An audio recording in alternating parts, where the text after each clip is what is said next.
जय श्री श्याम, जय खाटू नरेश की, हारे के सहारे की जय, लख दातार की जय। देखो, सभी के जीवन में कुछ न कुछ चलता रहता है, लेकिन आज मैं एक छोटा सा ऐसा प्रभावशाली उपाय बताऊंगी जिसको मैंने देखा है कि आपकी मतलब इतनी परेशानी थी, इतनी संकट थे आपके जीवन में, कैसे दूर हुए। तो उनका किया हुआ उपाय है जो मैं आज आपको बताऊंगी कि क्या करना है। आपकी परेशानी है, आप परेशान हो, संकट में हो, कष्ट में हो या फिर कर्जे में हो, कोई भी समस्या हो आपकी, ये एक छोटा सा उपाय आप कर लेना। आपके जीवन के 15 दिन के अंदर कष्ट कटने दूर हो जाएंगे। अब आपको ये उपाय गुरुवार के दिन कर सकते हो, एकादशी के दिन से शुरू कर सकते हो। 15 दिन आपको लगातार करना है।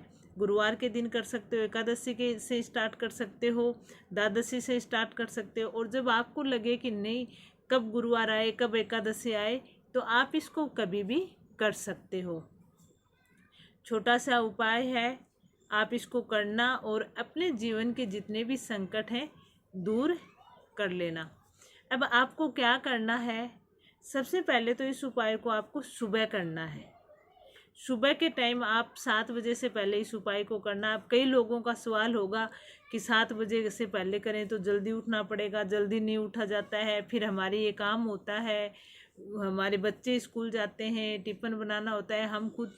लेकिन देखो कि जीवन में कुछ पाने के लिए कुछ खोना पड़ता है। तो आपको 15 दिन आप जल्दी उठो, इस उपाय को आप सुबह करो, ज़्यादा प्रभावशाली उपाय है और आपका कई सालों का कर्जा उतर जाएगा। आपके कई सालों से संकट आ रहे हैं जीवन में, वो दूर हो जाएंगे। आपके जीवन की जो भी परेशानी है वो दूर हो जाएगी। अब आपको क्या करना है, देखिए, सबसे पहले आपको कम से कम 5 बजे आपको उठना ही है।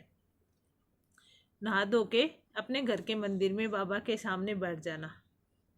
बाबा के सामने बैठ के मंदिर में गंगा जल का छांटा लगा देना और बाबा के सामने आपको फूल चढ़ाने। 3 फूल आपको बाबा के सामने, लाल 3 फूल आपको बाबा को चढ़ाने हैं। अब बाबा के सामने आपको शुद्ध गाय के घी का दीपक जलाना है और 1 लोटा या 1 गिलास आपको पानी का रखना है वहाँ पे जहाँ पे आप पूजा करते हो। और जो दीपक आपने जलाया है उसमें आपको 2 लौंग डालनी है और 2 इलायची डालनी हरी। ध्यान रहे, खंडित नहीं होनी चाहिए। इलायची और लौंग दोनों ही खंडित नहीं होनी चाहिए। तो आपको 2 लौंग डालनी है और 2 इलायची उस दीपक में डालनी है जो दीपक आपने बाबा के सामने जलाया है। गाय के घी का आपको दीपक जलाना है, बाबा को धूप बत्ती दिखानी है। और भोग में आप बाबा के लिए कच्चा दूध ले सकते हो, चूरमा ले सकते हो, आपको आपके पास जो भी उपलब्ध है, सूखे मेवे ले सकते हो। आप जो भी आपके पास हो वो बाबा के भोग के लिए आप लेना है आपको। अब आपको बैठ जाना है, बाबा का ध्यान करना है। बाबा का ध्यान करने के बाद आपको ओम श्री श्याम देवाय नमः इस मंत्र का आपको लगातार 10 मिनट जाप करना। आपको गिनना नहीं है कितनी बार किया है, कितनी बार नहीं किया है। आपको इस मंत्र का लगातार 10 बार जाप करना है और बाबा को आपके ऊपर जो भी परेशानी है, जो भी संकट है, वो आपको बाबा को बतानी है। आप उसको बोल के बता सकते हो, लिख के बता सकते हो, लेकिन पहले बोलो। 10 मिनट बाबा का ये मंत्र जाप करने के बाद आप बाबा को अपनी समस्या है जो भी आप बोलो। उसके बाद आपको कपूर से बाबा की आरती करनी है।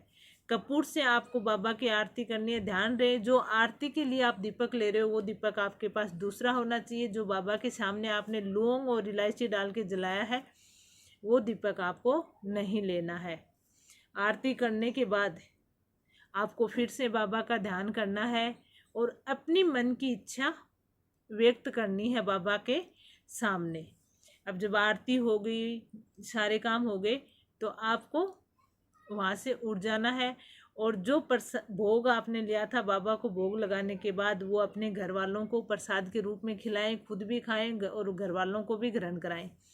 और जो जल लिया था वो अपने घर में छींटे लगाएं, सब जगह है। अब एक बात का ध्यान रखना, जब आप ये करो तो वो जगह आपकी शुद्ध होनी चाहिए।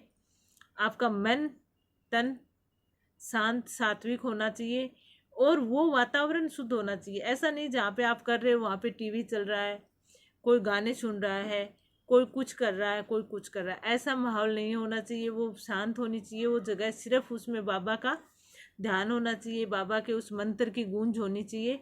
बाकी ऐसी वैसी चीज़ें वहाँ पे नहीं होनी चाहिए। आपका दिमाग वहीं पे होना चाहिए, भाव सच्चा होना चाहिए, बाबा के प्रति आपका विश्वास होना चाहिए। ऐसा नहीं कि आप ऐसे ही कर देते हो कि पता नहीं किसी ने बताया और मैंने कर लिया होगा। नहीं, जब आपको लगे कि हाँ ये हो सकता है तो ही आप करना, वरना आप मत करना, स्किप कर देना। और ये उपाय भी आप भले ही मत करना, क्योंकि कोई भी चीज़ हो विश्वास के बिना होती नहीं है। जहाँ पे आपका विश्वास होगा वहीं पे चीज़ें होंगी। आप पर अगर बाबा पे अटूट विश्वास रखते हो तो करना, और बाबा हमेशा आपका साथ देंगे। जब भी आपको ऐसा लगे कि नहीं मेरे जीवन में परेशानी है, तो बाबा का ध्यान करो, 10 मिनट बाबा को आप याद करो, बाबा को अपनी मनोकामना बोल के बताओ। मन ही मन में दोहराओगे तो भी बाबा को सुनाई देगी, क्योंकि वो सब जानते हैं। तो इस तरीके से आप ये चीज़ करें। गुरुवार के दिन से स्टार्ट कर सकते हो, द्वादशी के दिन से कर सकते हो, एकादशी के दिन से कर सकते हो। और जब आपको लगे कि बहुत समस्या है, इधर कुआं है, इधर खाई है, कुछ दिखाई नहीं दे रहा, तो आप उस टाइम भी इस उपाय को आप कर सकते हो।